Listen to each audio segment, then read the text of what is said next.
We live in a world dominated, run, and surrounded by social media.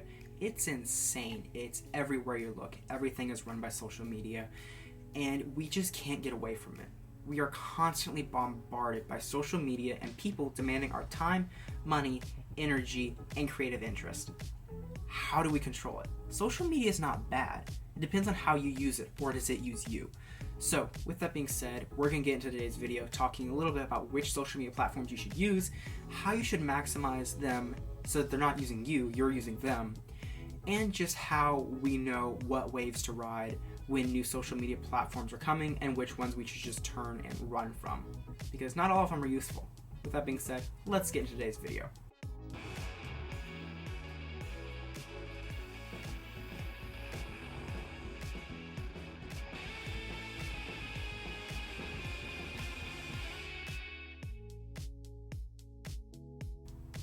Alright, so we're going to start with a little bit of the history of social media.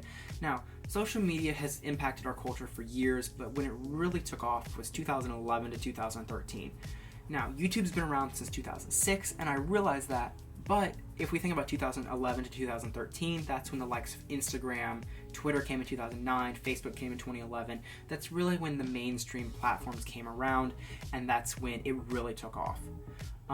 The first social media company was actually Korean, and that was, I forget what the name was, I'll put it up on the screen if I find it in editing, but that was like the first iteration of social media. It was really popular, and it really took, like I said, in Korea, and that's what started the wave.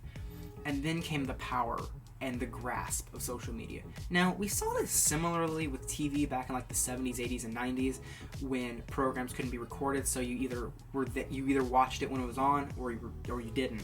And that really started to control people's lives. Like, they built their lives around these TV schedules. Now people like to think that TV doesn't control their life as much because they can just record it and watch it later. Not always true. And that control is kind of switched over to social media as opposed to television. So let's look at the benefits of social media then, because there are actually some. Let's look at Facebook, for example. So Facebook originally started as a platform for college students to communicate with other students on campus. Now, it is far from that now, and there have been a couple other platforms that have attempted, but again, originally it was a platform for connecting with other college students.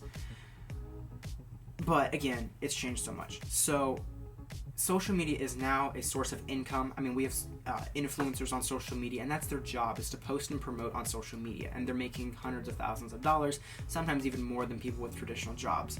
And really, the whole business model is trying to get people and create traction and get clicks and make revenue. That's basically all social media is these days. So, how does it affect our daily lives? Because it for sure does. How does social media affect our lives? Obviously it does.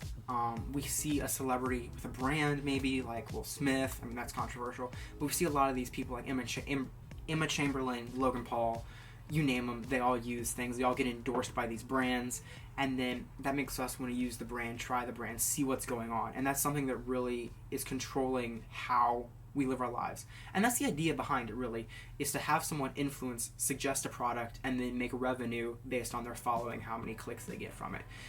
So often we're scrolling, we see ads, we think we forget what we saw. We really don't. It's still in our subconscious. It's in our subconscious, and it's there, and then we'll remember how we saw something. And since everything's an ad these days, it'll show up somewhere else. It'll show up on YouTube, it'll show up on Instagram. We'll be scrolling on Amazon Prime later, and it'll show up there. It'll show up on the Amazon App Store, eBay, Facebook, you name it, it shows up everywhere. Because that's just how social media works. So it affects us, we think we forget, but we don't. Or we see something else that reminds us of something, and then we're like, well, shoot, I should go back and look at that, and then we wind up buying stuff we don't need. I don't know if that's ever happened to you. It's definitely happened to me. Whether we want it to or not, social media, TV, the news, and all forms of media affect who we are and our daily lives and the ways we communicate, commute, live, and breathe. Think about that. Social media affects every single aspect of our lives. You see a video on how you should sleep better, you change how you sleep. You see a video about dieting, you change your diet. You see a video about exercising on Instagram, you change how you exercise. You see a video on Twitter about investing, you change how you invest. Every part of social media affects our lives somehow. Some people more than others, but it affects everyone. And that's just something to think about, is the insane power behind social media. And that's why it's so productive, really, as far as a marketing tool and a way to get money, is because it affects everyone so much. So, a couple years ago, there was a documentary that came out on Netflix called The Social Dilemma. You may have seen it. If you do, you know what I'm talking about. If you haven't, I suggest you go watch it. It's really good, really powerful. Now, this documentary talked about how social media is we're the product being sold to companies. And it really shocked so many people about how we are the ones being mass marketed to companies across countries, across the world. We are being bid on like oxen at a fair about who's going to get the ad slot on the next post. That's how it works. It's insane. So I suggest you go watch that. I'm not going to go down to the whole rabbit hole of how that documentary went into it, but it was really powerful and it's something you should definitely consider watching. Our time is auctioned off in ways we can never comprehend. So how do we not overuse it? Well, a lot of companies have tried to add limits. So Instagram, it can remind you to go off the app occasionally. Of course, Apple has screen time where you can lock yourself out of an app after an hour or however long you want it to be. And there's all these ways that companies are telling us to get off social media, aside from just deleting the app and deleting your account. But I think the first thing we really need to consider when we talk about social media is realizing what it truly is.